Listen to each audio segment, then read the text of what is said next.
Well, let's talk to Belinda Palmer, founder of Lady Geeks, which encourages women to get more involved in technology and gaming. Look, we're just chatting before the end of that VT there, saying who are gamers these days? Is there a different? Do women have a different view of themselves as whether they're gamers or not? I think women don't see themselves as gamers necessarily, but they do love gaming. And what we've seen here is that casual games, where you can dip in and out of, as opposed to having to spend hours of your time in one long stretch, are incredibly, women love them. So just having a play on the tube into work or whatever, rather than being glued to a monitor in your bedroom. Yeah, women are busy. They don't have time to invest long stretches in getting to one level on Call of Duty or Grand Theft Auto. This is a great way for women because everyone has a video games console in their pocket. It's called a smartphone. But why do you need to game in the first place? I mean, there just isn't the space in my life, I think, for gaming. I don't have the time. It's just another form of entertainment. You know, it's a very sociable thing, and one of the differences between men and women is that women love that social aspect of gaming.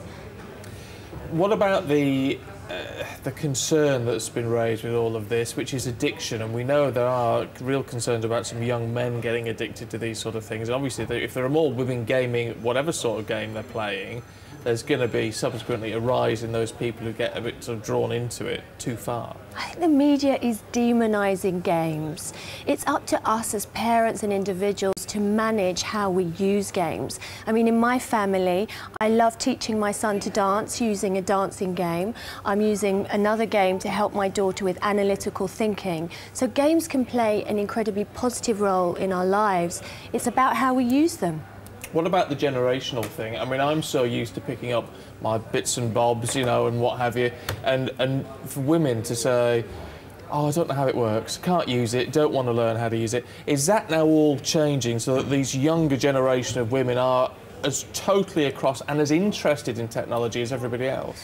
Women are driving the growth, so more women bought smartphones than men in the last few years. So women are embracing technology as consumers and driving the growth.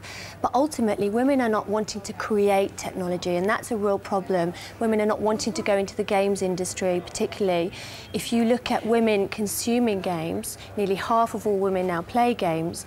Only 4% of women actually are involved in the making of games, and that's what I'm worried about. There's lots of reasons. I think one of the reasons is the image of people in the games industry is of a pizza guzzling nerd who can't get a girlfriend. Right. We have an image problem in the games and technology industry, and we must solve that. We must involve women in the creation of games, because imagine what women could create.